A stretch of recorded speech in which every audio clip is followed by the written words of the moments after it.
يا مساء السعادة عليكم، يا رب دايما تكونوا بخير وبصحة وسعادة. تعالوا يا شباب عشان هنعمل لكم مقارنة انطلبت مننا كتير جدا. ايه الفرق ما بين M55 في موديل جالاكسي وايه الفرق ما بين A5 في جالاكسي؟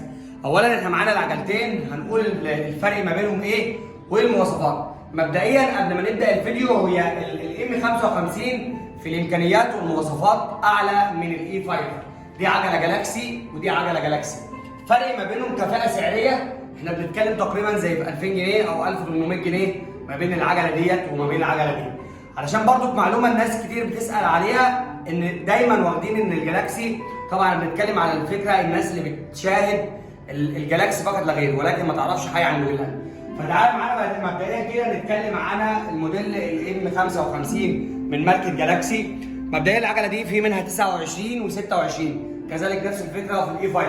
الاول العجله دي فول الومنيوم، كل حاجه فيها الومنيوم، الفرش بتاعها الومنيوم، الفريم بتاعها الومنيوم، البرويل بتاعها من ماركه برويل الومنيوم. الجشمه الاماميه تورني شيمانو كلاريس،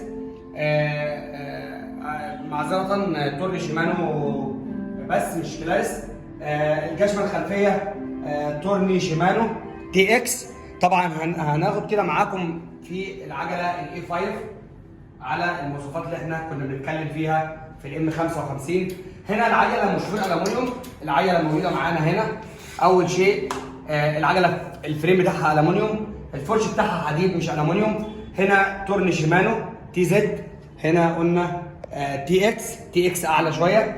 هنا الكرانك بتاعها حديد مش الومنيوم، هنا طبعا برويل الومنيوم.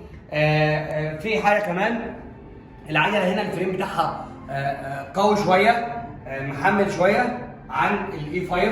طبعا مش معنى ان احنا بنقول برضو كده ان العجله الA5 سيئه، لا احنا بنتكلم على فرق السعر موجود فين. لما نبص على الشفترات بتاعتها تورني شيمانو TX برضو 8 سبيد. الفلول بتاعها هنا كاسيت 8، وهنا سيستيم في العجله الA5 سيستيم 7، سيستيم هندي سوبر جي. اما هنا شيمانو 8 كاسيت، طبعا ده بيبقى اعلى شويه، تحمل اقوى شويه. الجشمه الاماميه في الجالاكسي الA5 هي جشمه جي من ماركه GLX. طبعا هي هناك في الM55 اعلى شويه، طبعا اعلى بشويتين مش شويه بس. هنا العجله 24 سرعه، هنا العجله 21 سرعه. كمان الكرسي نفسه، الكرسي هنا في الM55 كرسي محمل محترم جدا، عريض شويه، وده لاول مره بصراحه شركه جالاكسي بتنزله. اما الكرسي موجود عندنا في الA5 موجود برضو الومنيوم، يعني المعتاد في كل العجل الموجود، خفيف سنه. فموجود كده الكرسي موجود في العجله دي وفي العجله دي كويك ريليز، سهل وفتح القفل.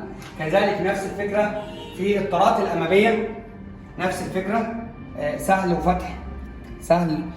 نقدر ان احنا نحل الفرده بسهوله ونربطها بسهوله من هنا كده زي ديت. في نفس الفكره موجوده معانا في الA5 امامي وخلفي، نفس الفكره. طبعا اسطوانه ديسك امامي وخلفي في العجلتين. في حاجه مميزه كمان في العجله الM55، ان السره بتاعتها سره موجوده الومنيوم على رمان بلي، اما السره في الA5 على بلي راس حديد. يعني انا بختصر الشرح عشان ما اطولش عليكم اكتر. طبعا الجدول GLX الومنيوم، هنا الجدول حديد GLX برضو.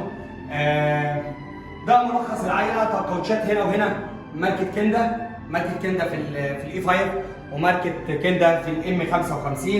موجود طبعا منها 26 و29. ده شرح مبسط وخفيف وسريع عن الفرق ما بين الM55 والفرق ما بين الA5. موجود منها 29 بالوانها و26 بالوانها، ولسه معانا فيديوهات كتير جدا في فروع المصري بايك. احنا بنسجل لكم الفيديو ده من فرعنا الجديد من طنطا، منطقه الاستاد خلف بريز بجوار مستشفى ابن سينا.